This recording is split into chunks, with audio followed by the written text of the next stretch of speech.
బాలకృష్ణ మీనన్ లక్నో యూనివర్సిటీలో MA English literature చేయడానికి లక్నో చేరుకున్నాడు.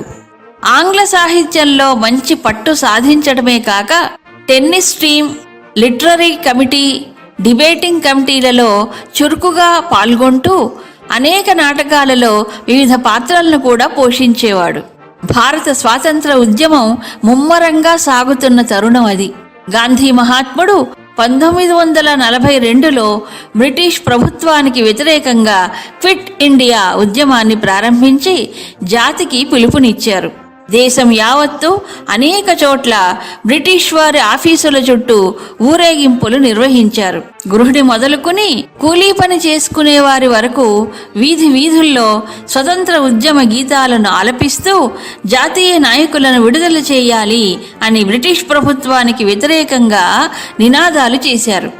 మహాత్మా గాంధీ పిలుపుకు ప్రేరేపితులై బాలకృష్ణ మీనన్, అతని స్నేహితులు కూడా ఈ ఉద్యమంలో ఎలా పాలు పంచుకున్నారో చూద్దాం. మనం లక్నో నగరం వీధి వీధులలో క్విట్ ఇండియా ఉద్యమం గురించి కరపత్రాలు తయారు చేసి పంచాలి. అయితే చాలా జాగ్రత్తగా పోలీసు వాళ్ళ పట్టు చిక్కకుండా ఈ పని సాగించాలి. అంతేకాదు, నగరంలో సమావేశాలు ఏర్పాటు చేసి ప్రజలకు బ్రిటిష్ ప్రభుత్వం మన సమస్యలను అర్థం చేసుకోవడంలో ఎలా విఫలమైందో స్పష్టంగా అవగాహన కలిగించాలి. మన సమస్యలే వాళ్ళకు అర్థం కానప్పుడు వాటిని తీర్చే సమస్యే లేదు. ఇలా విదేశీ పాలనలో ఎంతకాలం మగ్గిపోవాలి? మనం ఈ పరాధీన పరిస్థితికి స్వస్తి చెప్పాల్సిందే. అవును బ్రదర్, మన దేశాన్ని మనమే పరిపాలించుకోగలగాలి. అసలు భారతదేశంలోని ఉత్కృష్ట సంస్కృతి గాని, సహజ వనరులు గాని బ్రిటిష్ వారికి ఎక్కడివిరా? అవునురా, వారంతా బ్రతుకుదిరి కోసం మన దేశం వచ్చి వ్యాపారం మొదలుపెట్టి ఇప్పుడు మనపైనే పెత్తనం చేయసాగారు. ఇక తెల్లదొరల రాజ్యం మనకొద్దు. గాంధీ మహాత్ముని సారథ్యంలో మనమంతా ఒకటై బ్రిటిష్ వారిని తరిమి కొడదాం. Quit India! Quit India! Quit India! Quit India!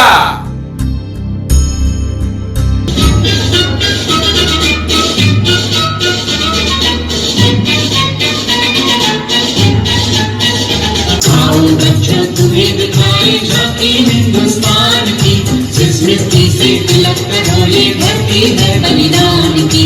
Vande Mataram, Vande Mataram, Vande Mataram, Vande Mataram. आओ बच्चों तुम्हें दिखाए झांकी हिंदुस्तान की, जिस मिट्टी से तिलक करोड़े भरती है बलिदान की। वंदे मातरम, वंदे मातरम, वंदे मातरम, वंदे मातरम।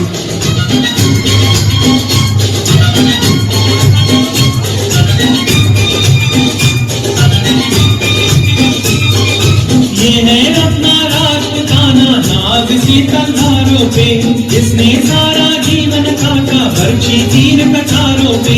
ये प्रताप का वतन कला है आजादी के नारों पे, टूट पड़ी थी यहाँ हजारों पत्नियां अंगारों पे। बोल रही है कंकड़ से कुर्बानी राजस्थान की, इस मिट्टी से तिलक करोड़े भरती है बलिदान की। वंदे मातरम, वंदे मातरम, वंदे मातरम, वंदे मातरम।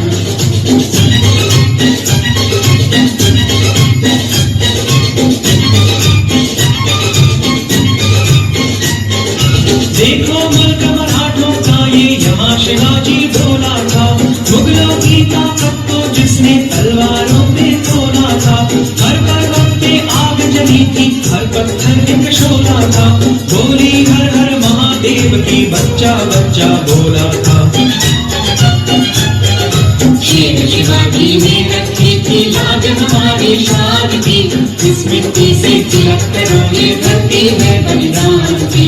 वंदे मातरम, वंदे मातरम, वंदे मातरम, वंदे मातरम।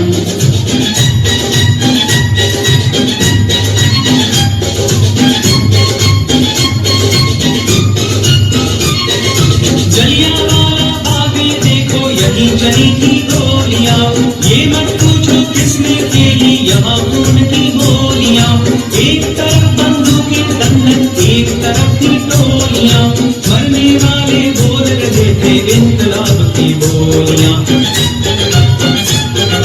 यहाँ लगा दी बहनों ने भी बाजी अपनी जान की, इस मिट्टी से तिलक करो ये धरती है बलिदान की।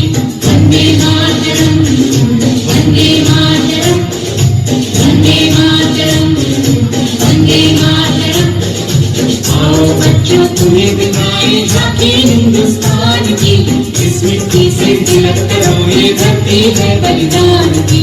वंदे मातरम, वंदे मातरम, वंदे मातरम, वंदे मातरम।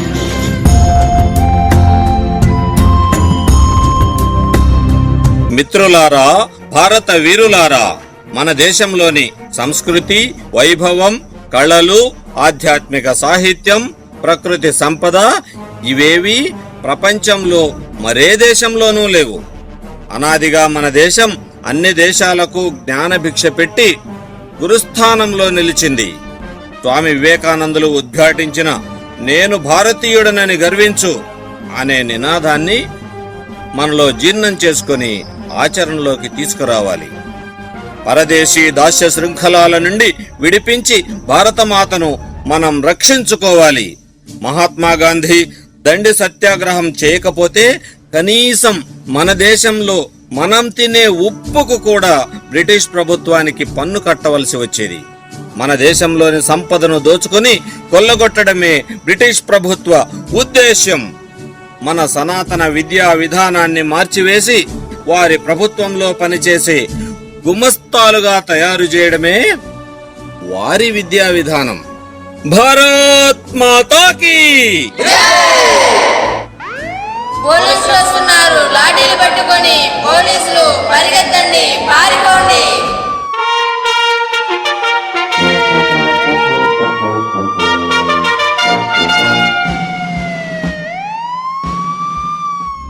భారత స్వతంత్ర ఉద్యమకారులు అనేక ప్రాంతాలలో సమావేశాలు, ఊరేగింపులు జరుపుతూ కరపత్రాలు పంచుతూ ప్రజలను ఉత్తేజితులు చేసేవారు. ఈ ఉద్యమకారులందరినీ బ్రిటిష్ పోలీస్ బలగాలు లాఠీ చార్జీలు చేసి నిర్దాక్షిణ్యంగా కాల్పులు జరుపుతూ అరెస్టు చేసి జైల్లో వేసేవారు. కొద్ది వారాలలోనే బ్రిటిష్ వారి కిరాతక చర్యలకు 1000 మంది భారతీయులు బలైపోయారు. 3000 మంది తీవ్రంగా గాయపడ్డారు. 60,000 మంది ఖైదీలుగా మారారు. బీభత్సకరమైన ఈ పరిస్థితులలో బాలన్ మిత్ర బృందం ఒకచోట రహస్యంగా సమావేశమై ఇలా చర్చించుకుంటున్నారు.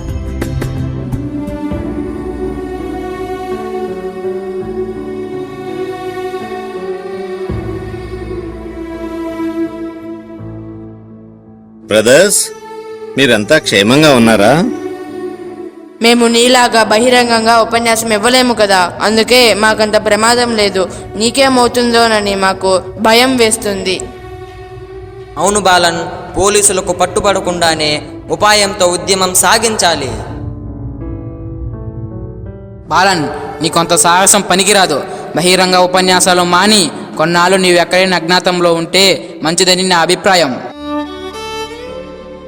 నేను అదే అనుకుంటున్నాను. కాశ్మీర్ ప్రాంతంలో రాజకీయ వాతావరణమే ఉండదు. పోలీసులు అసలు రానే రారు. ప్రశాంతంగా ఉంటుంది. బాలన్, పోలీసు అరెస్టు వారెంటులో నీ పేరు కూడా ఉన్నట్లు నాకు రహస్య సమాచారం అందింది. నిజమేనా? అవునరా, నాకు తెలుసు.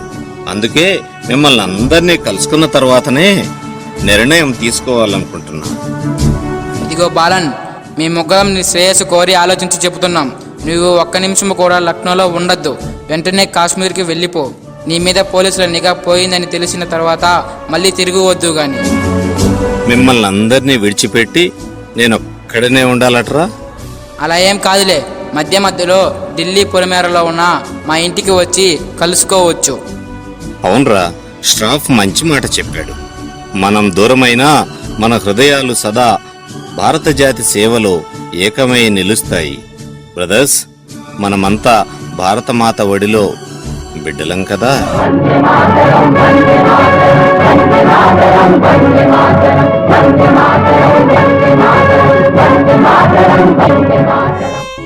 అలా బాలన్ ఏడాది పాటు కాశ్మీర్ లోయలో అజ్ఞాతంగా గడుపుతూ మధ్య మధ్యలో ఢిల్లీ పొలిమేర ప్రాంతానికి వెళ్ళి ఉద్యమం గురించి సమాచారాన్ని తెలుసుకునేవాడు.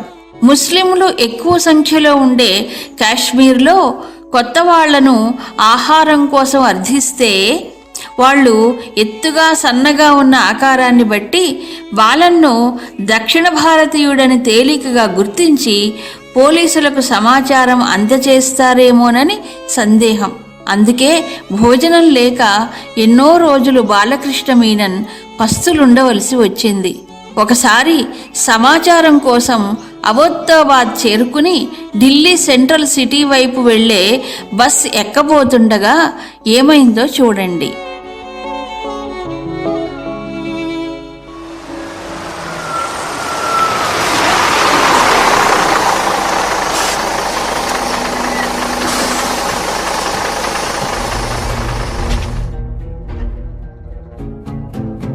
మీలో ఎవరైనా ఈ బస్సులో మద్రాసిని చూసారా? ఎత్తుగా బక్కగా ఉండే ఒక మద్రాసి బస్సు ఎక్కడ మేము చూసాం. అమ్మో, పోలీసులు కూడా ఈ బస్సే ఎక్కారు. నన్ను గురించే వాకప్ చేస్తున్నట్టున్నారు. ఇక ఒక్క క్షణం కూడా ఈ బస్సులో ఉండకూడదు. బస్సు దిగి పారిపోవాలి.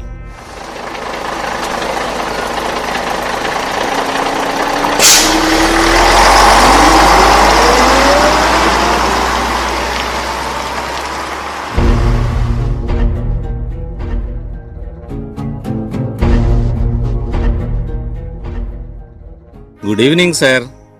నేను ఒక పేద విద్యార్థిని సార్. ఆఫీస్ బయట earn while you learn board చూసి వచ్చాను సార్.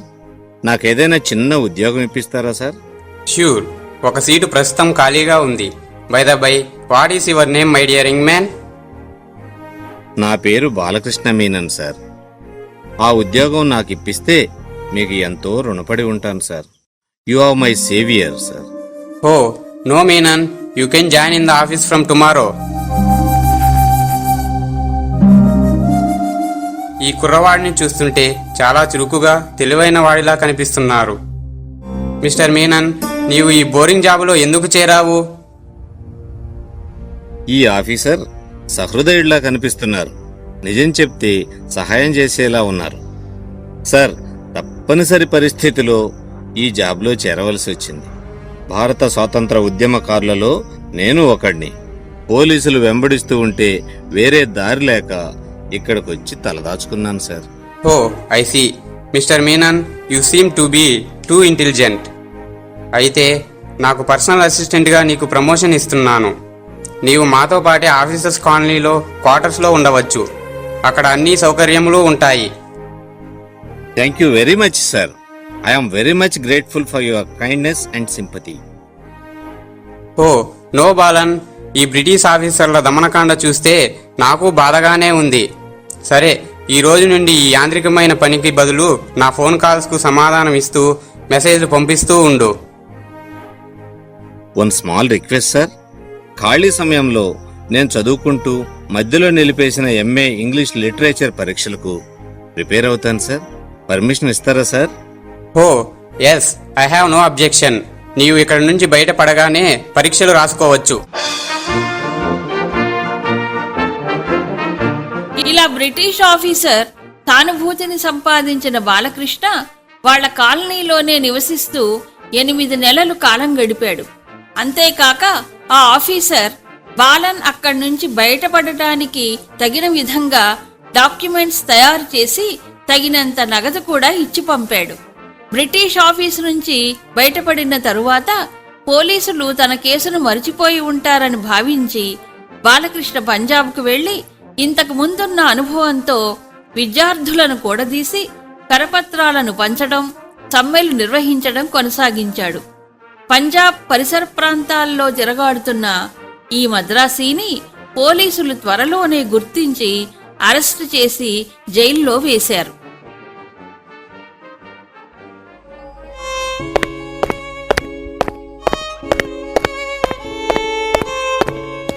చెప్తారా లేదా మీ వెనక ఉన్న లీడర్ ఎవరు? నిజం చెప్తే త్వరలో పంపిస్తాం, లేదా ఇలా రోజు తంజులు తింటూ చనిపోవాల్సిందే. వీళ్ళు అంత తేలికగా నిజం చెప్తారా? 4 పీకితే గానీ నిజం కక్కరు. అమ్మా అబ్బా. ఈ పొడిగాటి వాడున్నాడే అసలు లీడర్ వీడే. ఏ మద్రాసి, ఈ ఉద్యమంలో ఎంతమంది ఎక్కడెక్కడ ఉన్నారో చెప్పు, లేకపోతే మొక్కలు వెనక్కొడతాం.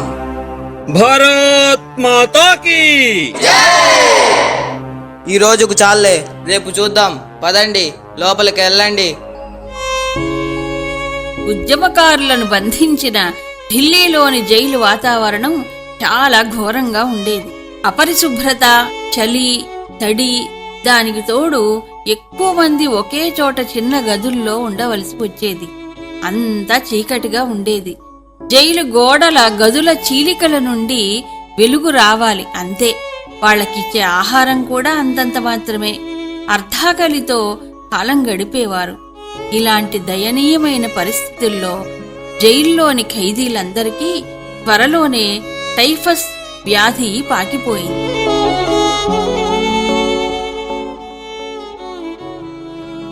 నా కళ్ల ముందే ఎంతమంది మరణించారు. ప్రతిరోజు పోలీసులు వచ్చి మృత శరీరాలను తీసుకెళ్లిపోతున్నారు. జీవితం ఇలాగే నిరర్ధకంగా మరణంతో అంతమైపోవడమేనా? క్షణికమైన ఈ మానవ జీవితానికి అర్థమేమిటి?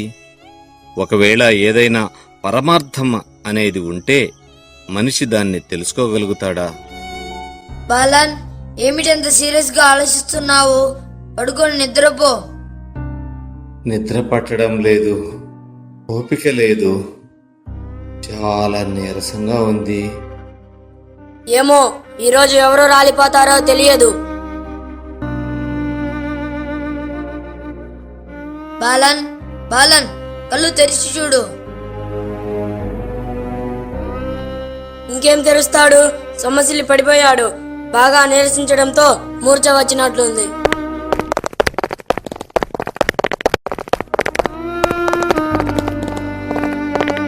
ఇటు చూడండి, ఈ మద్రాసి లీడర్ పడిపోయాడు. వీటిని బయటకు తీసుకువెళ్ళండి. లేదు సార్, అతనికి ఊపిరి ఇంకా ఆడుతూనే ఉంది. మాకు తెలుసులే, నోరు మూసుకో. ఇతను జైల్లో చనిపోతే ప్రమాదం. జైలు బయట ఉద్యమకారులు గొడవలు చేస్తారు. మన జైలు అధికారులు మనల్ని చీవాట్లు పెడతారు. ఈ మద్రాసుని ఇక్కడ ఉంచడానికి వీలు లేదు. రేపో మాపో ప్రాణాలు పోయేటట్లుంది. అందుకే ఇతనిని ఈ రాత్రే వ్యానులో తీసుకుపోయి ఊరి చివర రోడ్డు ప్రక్కన పడేసి రావడం మంచిది.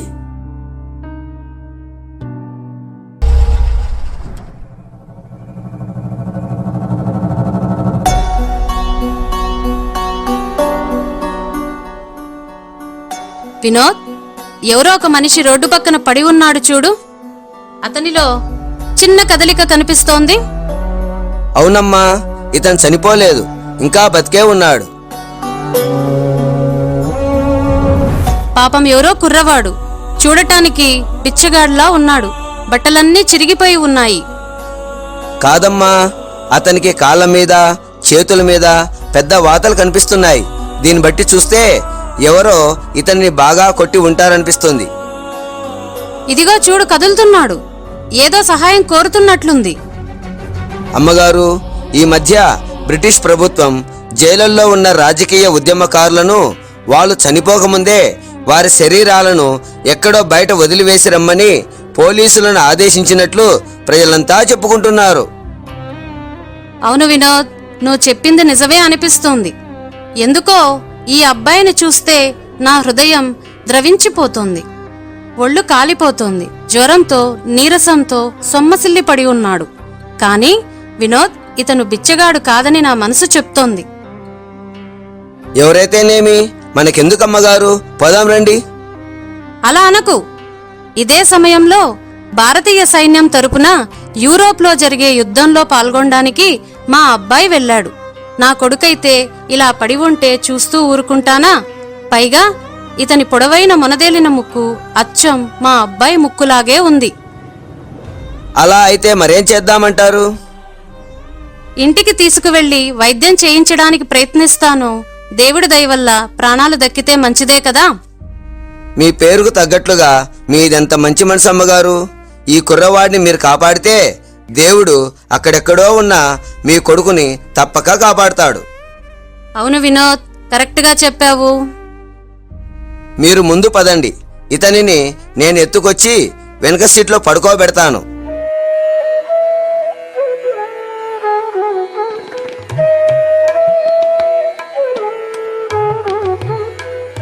ఇదిగో వినోద్, ముందు ఈ కుర్రవాడికి బట్టలు మార్చు.